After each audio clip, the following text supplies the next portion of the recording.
All right, welcome in. 10:01. Apologies for being 1 minute late. Welcome back to your favorite class. Yes. Okay. Announcements. I did record a YouTube video on a strain transformation practice problem using a strain gauge, kind of an arbitrary strain gauge rosette on the surface of a material. I sent sort of a YouTube link out for that. Make sure to take a look at that. There's a homework problem that's pretty similar to that on your homework. And there's a new homework. Rawr. On strain transformations. So take a look at that. I think that's due next Wednesday, this upcoming Wednesday. So yeah, work on that. Today we start a new topic. I posted new lecture notes on Blackboard for the new topic, and that new topic is non-circular torsion. This will be the topic for the lab next week, so it's good that we're sort of getting to it now. And it's kind of an interesting thing, and we'll just kind of dive right into it. So let me get my writing pad here. Bang. So let's dive in. All right, non-circular torsion.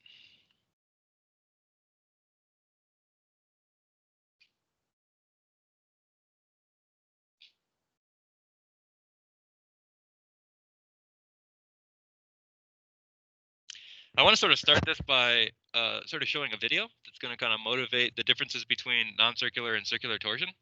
So there's this guy that on YouTube just sort of like did torsion of a circular cross-section foam and a square cross-section foam, and it's actually like, it seems like a simple, stupid video, but the video is actually like really good and showing what I want to show.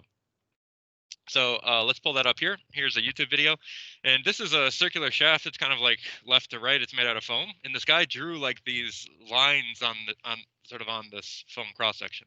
So these are kind of like going around the circle of the cross section, these lines here. And then you have like these longitudinal lines that are going across. And it creates these squares on the surface, which are like these 2D surface elements that we've sort of been talking about in this class. And you talked about in 2004 and etc. And so right now they're sort of square in shaped, but when you actually put a torque on this and deform this, they go to sort of like these diamonds, which I'll sort of show here. Okay, so this is sort of now in torsion, and these corner sort of squares, they now all deform to this sort of diamond shape. And notice that each one of the squares basically deforms to the same looking diamond. They all sort of start the same, they all sort of deform the same. So a couple things you want to notice here is that number one, you see like this element that's in shear, right? We have this like angle that's formed that's not 90 degrees. That would indicate that we have a shear strain, and you could calculate what that is if you actually like put a protractor on there, get out that old school protractor and kind of measure what that angle is. You could actually like measure directly what the shear strain is on this particular piece by measuring this angle. Okay. Another thing that you want to notice is that the lines here that were originally sort of drawn as circles around the piece are still in like the same location. Okay, they haven't bowed into and out of the plane, sort of like moving left or right. They are where they started. Okay, they are who they thought we were. Whatever. So notice that those particular lines here, they start in this sort of like up and down orientation, and they end in that orientation, right? So let's go back one more time, and we'll show the video again. Sort of deforming and distorting into those diamond shapes. And then coming back to the undeformed condition, we still have this sort of straight up and down line. All right, you might want to contrast that to what's going on in sort of the square cross-section shape. So here now we have a sort of a square cross-section foam that we're going to put torque on. And I just want to show some differences on what's actually happening here with the deforming of these particular elements. So let's watch this video and see what happens. So this guy's torquing here. Best he can. Okay. And so it's probably easiest to see what's going on kind of on this side over here. So we see a couple of things. First, these lines here are no longer like straight up and down. They have sort of this like S shape. That S shape is here is because the cross section is warping into and out of the longitudinal direction. All right, so we have warping of the cross section, which occurs with these non-circular torsional members that doesn't occur with the circular torsion. And you can really, really see it here, like on this top side, this like S shape. All right. And so that is warping of the cross section into and out of what would be the normal plane. This doesn't happen with the circular cross sections, which you showed last time. And this sort of like S shape will lead to shear strains in directions that are not necessarily sort of these traditional 2D directions that we've sort of talked about so far. It gives you like this into an out of plane shear that you don't really have with circular torsion. Okay. Another thing you want to notice is um, sort of the squares here and where they are or are not sort of deforming into diamonds. And so we see sort of on in the center of the cross section, sort of a nice sort of diamond shape here. Okay, so we have a little bit of diamond shape sort of in the center of the cross section. You can definitely see it if you like look towards the center here of the top surface. You see a lot of like diamond shape, which shows you that there's a good amount of shear kind of in the center of that cross section. But at like the edges, right at the top of the square, these still have sort of their general square shape. These angles are still more or less 90 degrees. So that tells you that like at these corners, we don't actually have any shear strain. So what that means is that like as we move from one side of the square to the other, we have basically no shear strain here. We have very high levels of shear strain in the middle, and we have again no shear strain kind of on this side. This is just kind of a wonky thing that happens with non-circular torsion. Okay, so depending on where you are in the cross section, you're going to have different shear strains, and that's not necessarily something that you see with circular torsion. So a lot of complicated stuff going on here with non-circular torsion that, you know, circular torsion is relatively simple and straightforward. You talk about it in 2004. Non-circular torsion, man, the mechanics behind it, really complicated. And to actually derive some of the equations for shear stress and etc., you really need like graduate level courses. And we'll talk about this a little bit more, but yeah, complicated. So there's not going to be a lot of derivation of these non-circular torsional equations. I'm just going to kind of present them more or less without derivation because the derivations are complicated. You want to cry? Go Google the Parental stress function. You will cry, okay? I had a PhD qualifying exam on the Parental stress function and I cried. So you can cry too, okay? No, I'm just kidding. I passed. That's why I'm here. Okay, so let's actually talk about non-circular torsion. And let's motivate this with what you should have learned about circular torsion to begin with, and where sort of like that TC on J comes from, or where angle of twist TL on GJ comes from, all that sort of stuff. Maybe you talked about this in 2004, maybe you didn't, but let's first just generally talk about circular torsion. All right, so we'll first start. Let's review circular torsion.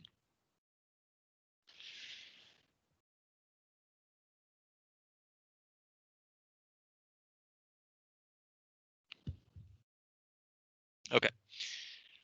And so what I want to do is I want to sort of draw a picture of a shaft that's in torsion that is circular. And I'm going to sort of draw a relatively big picture here of a circular shaft.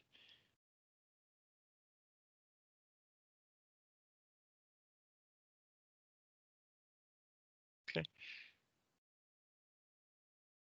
Might look something like this. Okay. Sorry about this guy over here.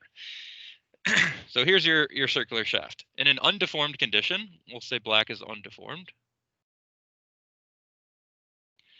You could draw all those sorts of elements on the surface. I mean, you could draw a bunch of these like lines like this. They're sort of on the surface that you sort of saw in the video.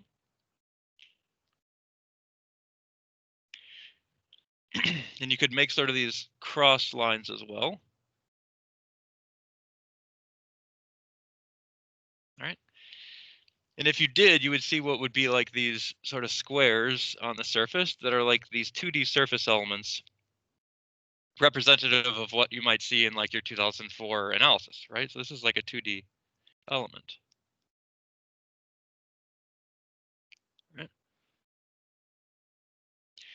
So now if you deform this, you're still going to have more or less the same shape, right? It doesn't have much of a different shape. All right. Except now, if we put like a torque on this guy, can draw it in a variety of ways, but maybe we just draw the torque like this. With your arrow here, torque applied. You're going to have something where you're starting over here, and now your lines are not in the same general direction. So something that looks more like this. Again, I'm the greatest artist ever.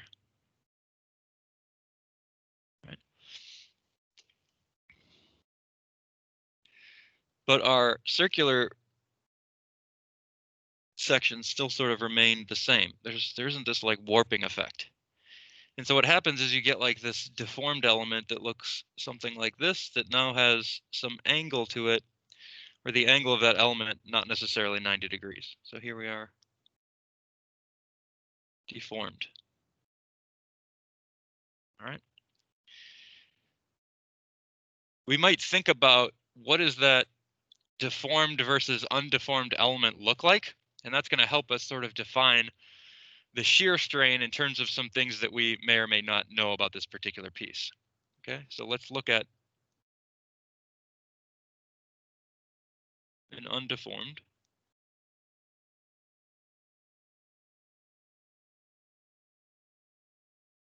versus a deformed element. So that's kind of what we're going to do. And I'm going to sort of draw this in 3D.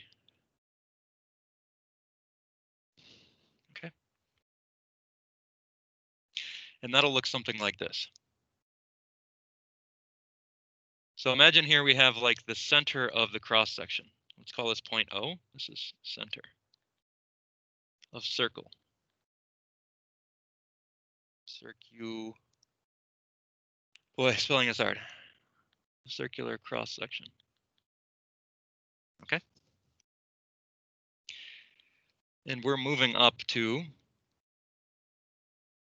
some location, which is defined by something that looks like this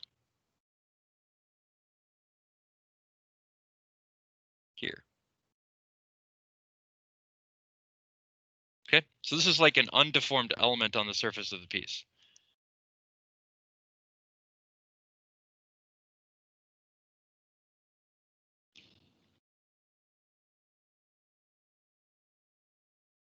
As we put some torque on this,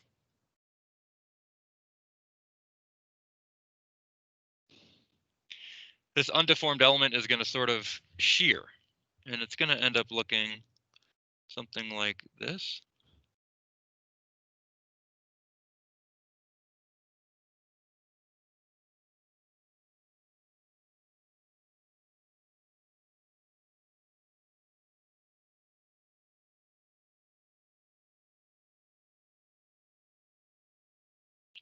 Here.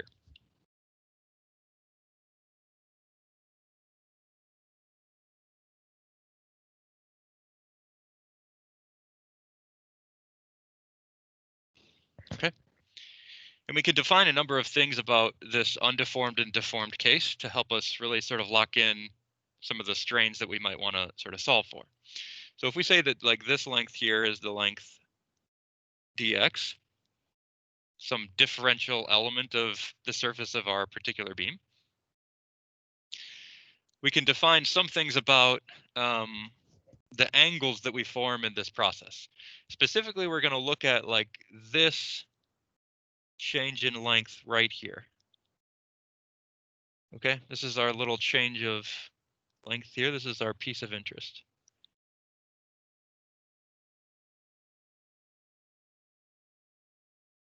Okay.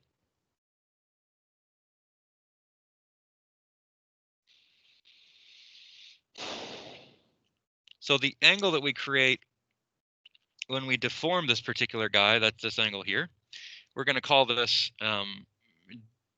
d phi, d phi, d pho, d fum. I smell the fingerprints of scum. Anybody know what movie? What movie? That's an old one. Jim Carrey says it. If you get it, I'll be impressed. All right, so this is d phi. You also have an angle that gets formed up here, which is sort of like this longitudinal angle, kind of along the length of the shaft. So I'm referring to this angle here, which I'll call the angle gamma.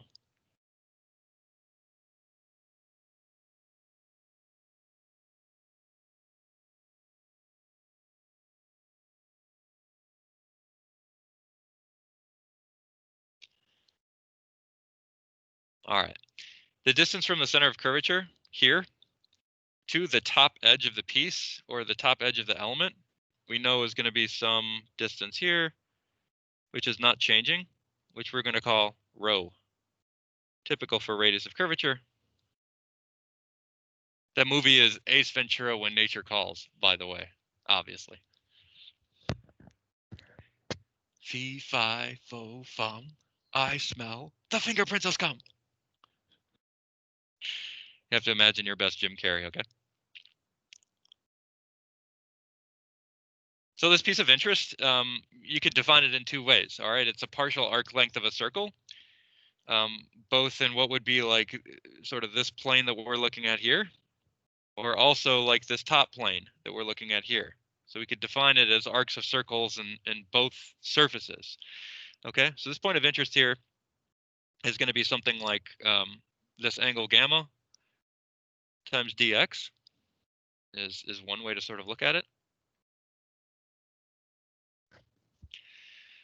Or it could be your radius of curvature rho also times dx. Oh, sorry. Times d theta. No, not d theta, d. Gosh, tough morning.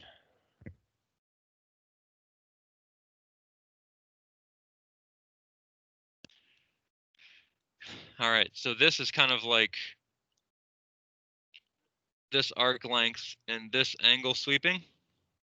Hopefully we sort of see that. This portion here is sort of like this arc length and this angle sweeping. Okay, hopefully we kind of understand that. So then we have this like gamma dx is equal to rho d phi. So what do we kind of get out of this? Why is this important? Well, this is like an important geometric, relationship between sort of how much the bar is like twisting versus how much that cross section is like rotating at any particular point. Okay, so we could rearrange to get something like gamma is equal to this value rho, this radius of curvature of this piece, times d phi dx.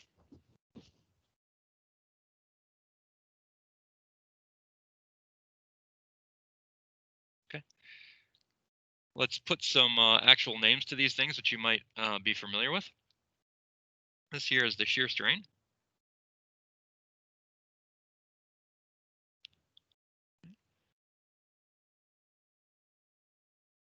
This term here, this d phi, this is the angle of twist.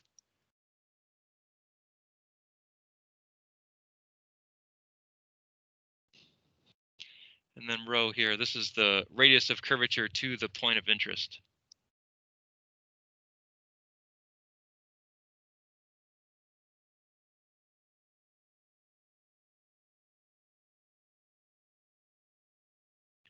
And that's from center of cross section.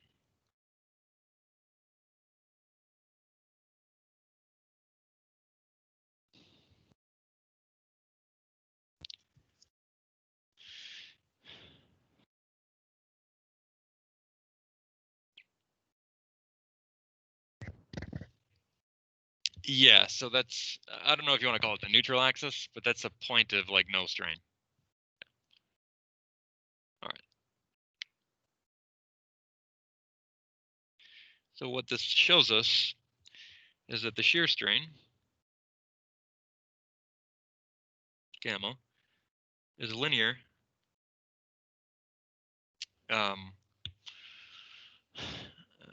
growing with rho. Okay.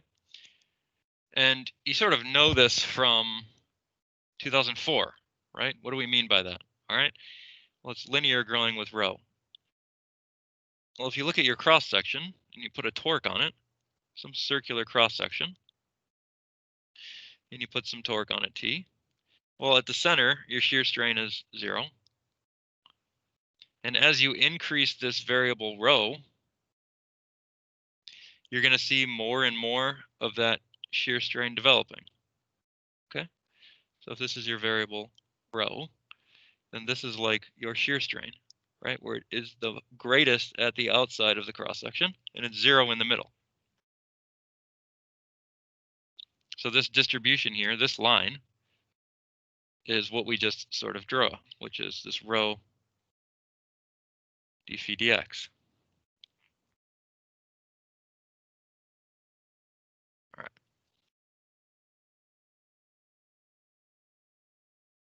This is just proving that the strain distribution is linear as you move from the center of the cross-section to the outer edge of the cross-section. All right. A couple of other things we know. So this here is a linear distribution.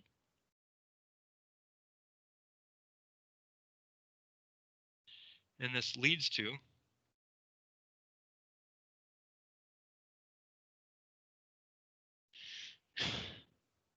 your shear stress equation, which is something like Tc on J, which is also a linear distribution.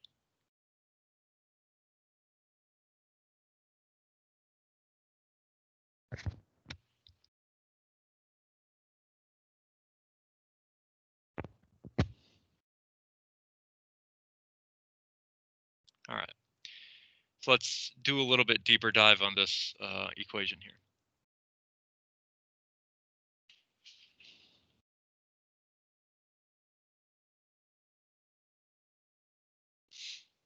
So you've got this sort of shaft going on here.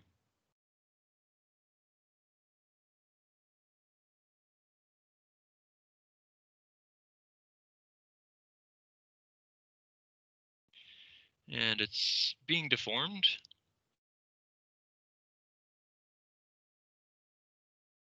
So it looks something like this. I'm just going to draw a couple of the lines here.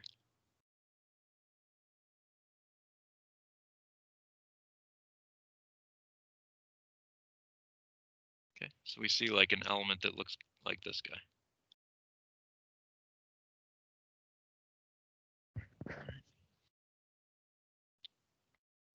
So compared to what would have been like the undeformed condition, remember like this angle here is your angle of gamma. Right?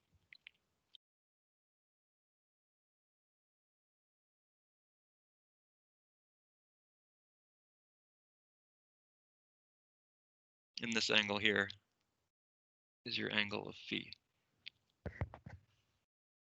So that's what we're kind of drawing, sort of trying to get after here. Okay.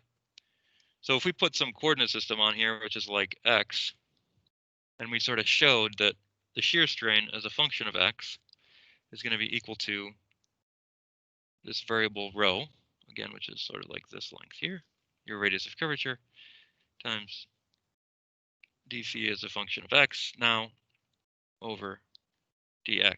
This is sort of what we showed. The farther along you go in x, the larger that angle of twist phi is going to become.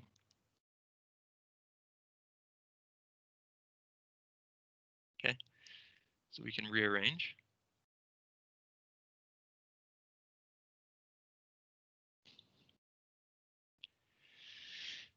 To get something like the angle of twist here, d phi as a function of x, is the shear strain as a function of x divided by the radius of curvature multiplied by the length that you travel in x.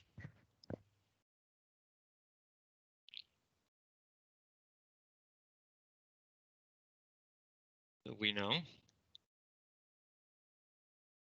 the shear strain in x is just the shear stress as a function of x divided by the shear modulus g. This is just Hooke's law.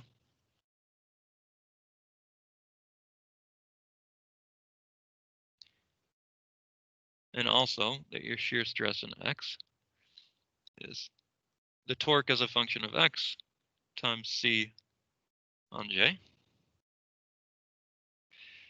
where j might also be some function of x. You could have a changing polar moment of inertia as you're moving along the length x. It's like your circular cross-section getting bigger or smaller as you move along.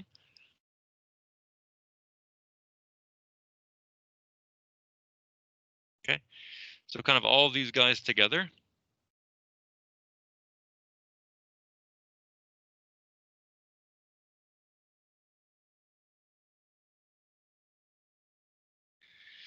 you'll have something like d phi as a function of x is your torque, which could be a function of x, times dx over polar moment of inertia, which might be a function of x, times your shear modulus g.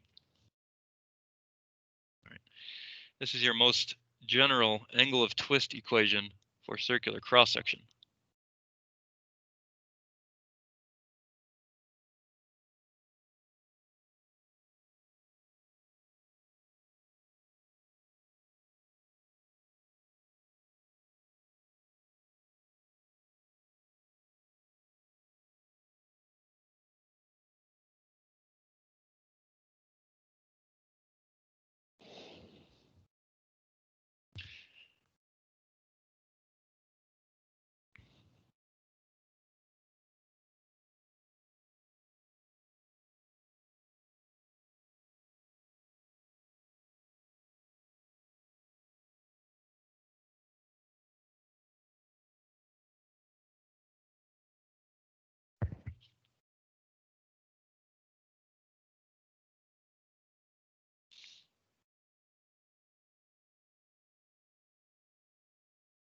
And g is the shear modulus. Obviously, is an angle of twist.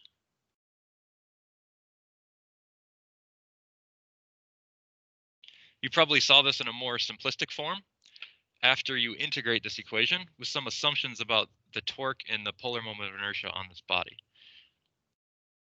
Right. So if we integrate, you would have something like phi is the integral on the whole length of the bar, so 0 to L, where L is the total length of the bar, of the torque on the bar is a function of x, dx, on the polar moment of inertia, j, as a function of x, times the shear modulus, g. You might also see this as the quote-unquote most general formula, but it's basically the same thing as what I sort of wrote above, except we just kind of put the integration step in here now. So here, t of x and jx might change.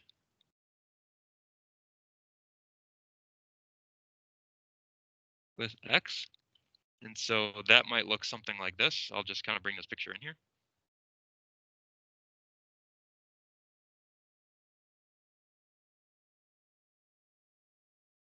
An example might be a picture that looks like this.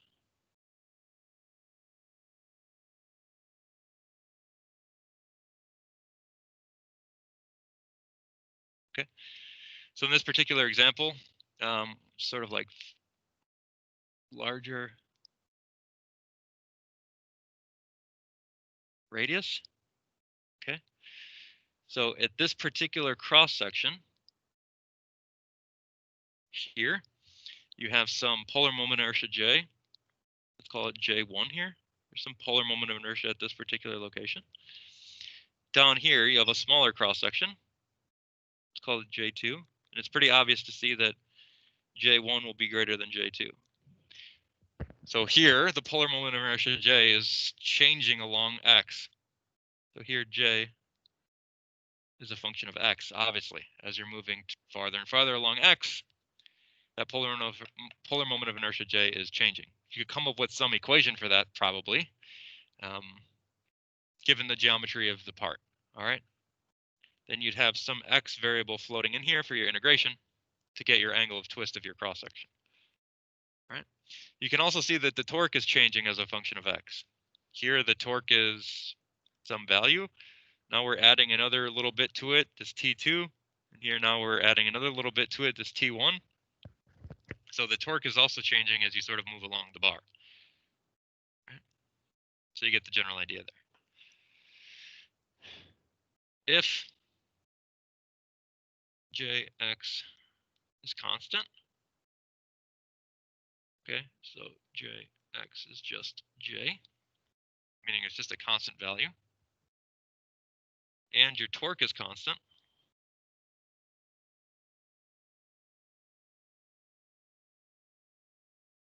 so just some constant torque applied to the bar, then you can sort of simplify this angle of twist equation.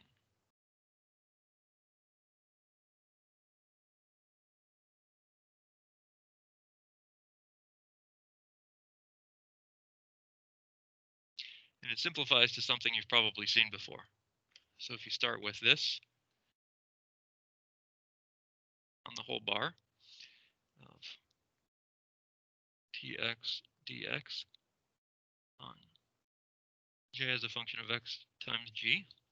Well, if we assume that these are constant, meaning they're not functions of x, and obviously this is constant, you can sort of pull these out.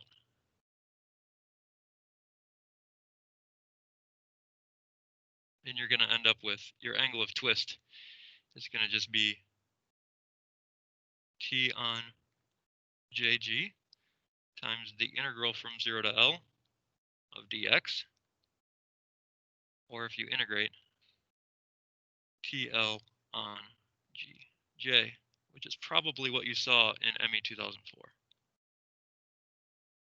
Yes?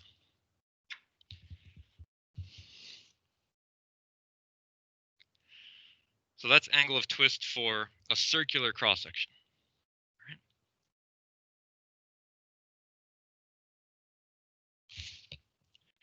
And probably a little bit more comfortable for you, sort of what you saw in 2004. Just kind of wanted to show where that came from.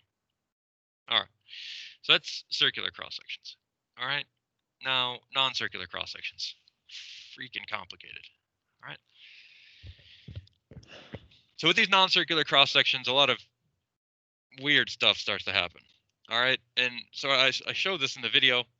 You saw that we get sort of like these sort of strange distributions of strain where it's, you know, 0 at the edges and maximized in the middle. You see that the cross sections like bow into and out of the plane, all sorts of strange things going on. So let's just make some notes here.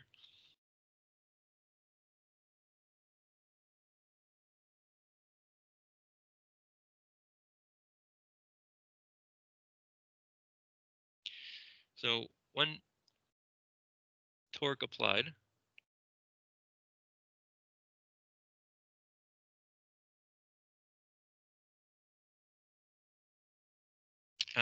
the cross sections will warp.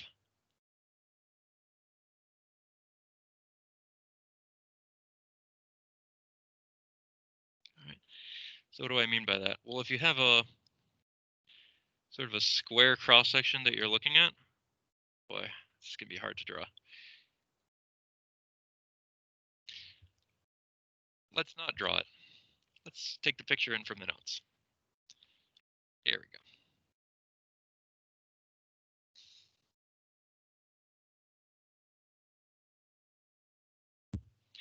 So what we originally had is like these straight square cross sections here. Now sort of have like this sort of strange like S shape to them. Okay, they're sort of like bowing into and out of the plane, where that side's kind of like going backwards, and this side's kind of like coming forwards. Strange like bowing behavior. Right.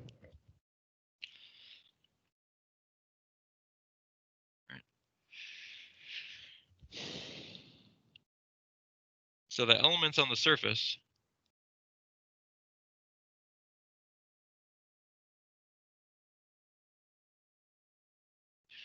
can really no longer be modeled as like consistent from one element to the other. All right.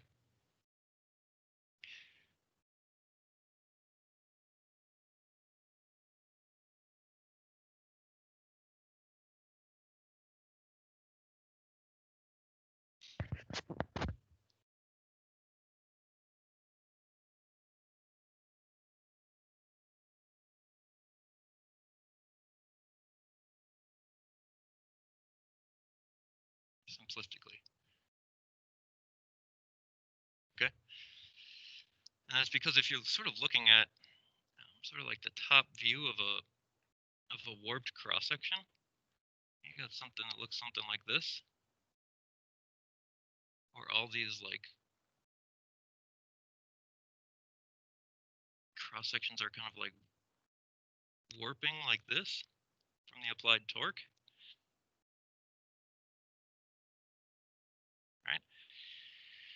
And you maybe have some like, I don't know, this is also hard to draw, but there's like torsion that's going on here that's kind of causing this like bending behavior. It's like distortion here. These don't have a consistent shape, okay? Like the shape of this guy is not the same as like the shape of one of these guys on the ends. Okay? Not consistent shape.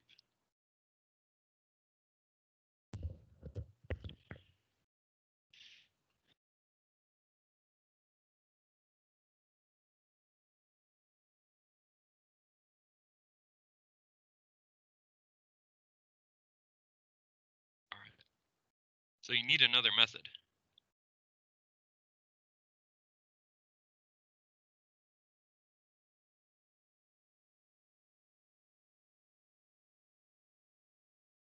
Okay?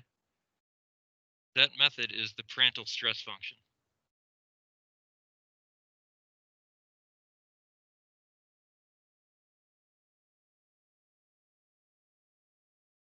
Like I said, you want to be scared? Go Google the parental stress function. You'll cry.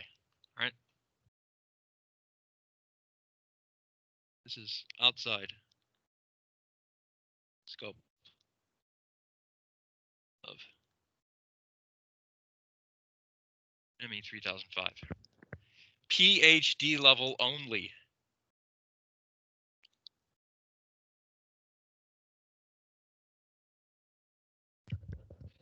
All right.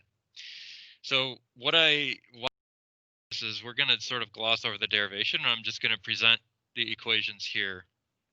It's just sort of straight up. All right. So we'll just say here, derivation is complex.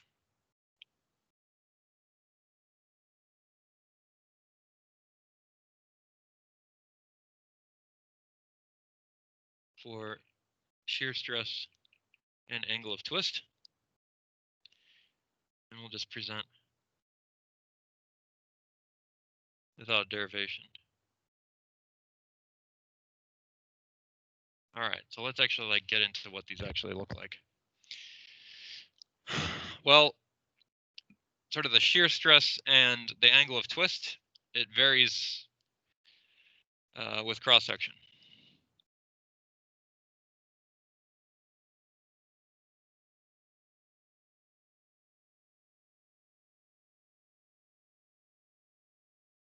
And not just between cross sections, but also within the same cross section.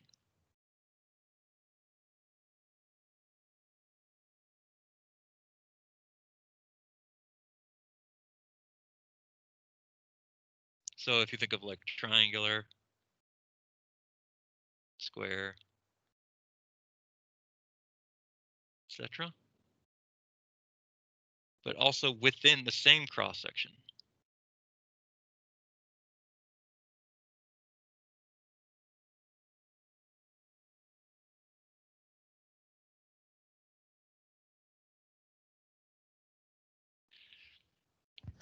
So like if you apply a torque to a square cross section, the torque is different on the top of the bar than it is on the corner of the bar. Right? So we will give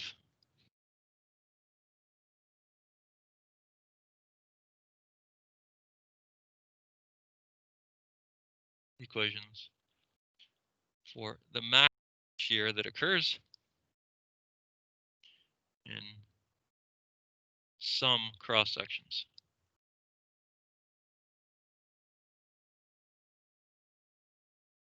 And same for the angle of twist. All right, enough intro. Let's get down to business, dang it. There are many tables that exist that show you what the maximum shear stress and the maximum angle of twist is for a particular cross section in torsion. So many tables like this one.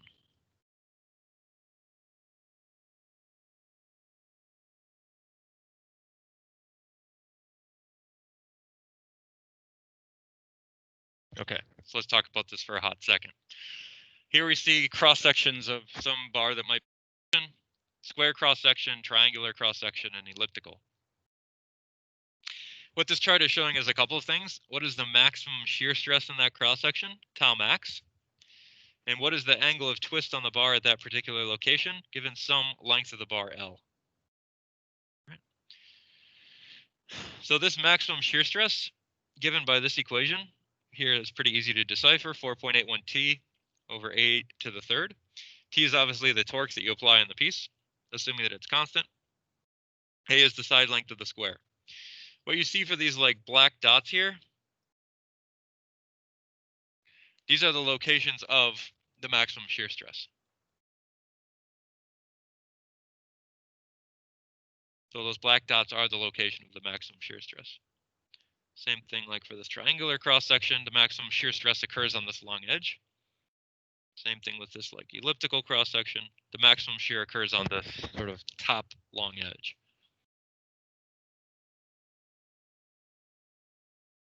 All right, I got a comment. Did someone Google the parental stress function and now they're crying? Stop crying. You got a meme about PhD stuff. Okay, cool. Right, so you'll see these equations that sort of tell you what the maximum shear stress and what the angle of twist is in the cross section. We're just kind of presenting these without derivation. All right, so rectangular is even a little bit more complicated.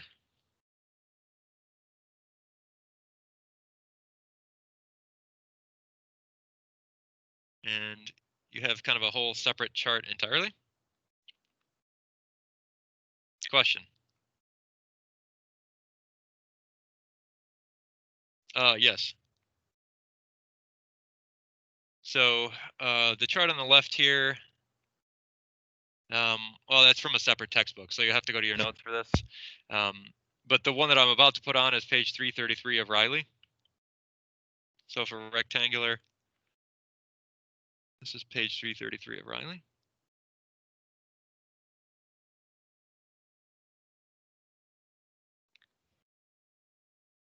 And this here is in notes. I stole that from somewhere, I don't remember where. Okay, so for rectangular cross section, you have a little bit more that you have to consider, and specifically you have to consider the aspect ratio. So here you have an aspect ratio related to the side lengths B and A, or here this aspect ratio B on A. Let's say that this was like 3 inches and this was 1 inch. Well, then you'd have an aspect ratio of 3, obviously. And this chart is telling you what values of alpha and beta to use in your calculations of like the maximum shear stress and the angle of twist for this particular cross section. Right? So that's kind of how you decipher these particular guys. Maximum shear stress occurs on the long edge, just like it does for all these other sort of cross sections over here. Your equation sheet for this class is probably where you want to go, Mr. Michael. And I'll pull that up here and let's talk about it.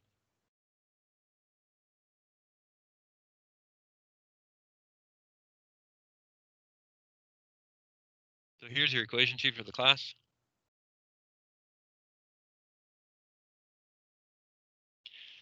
And this is page number 3 of the equation sheet. And this basically has all the information of those charts that I just gave you for a variety of different cross sections. So obviously here's like a rectangular cross section. Here's a square cross section, elliptical. Here's triangular. For some reason, they give you this hexagonal cross section. And it sort of tells you all of these various maximum shear stress values and the angle of twist values. So for rectangular cross section, they use this variable like, I'll zoom in a little bit here so you can see.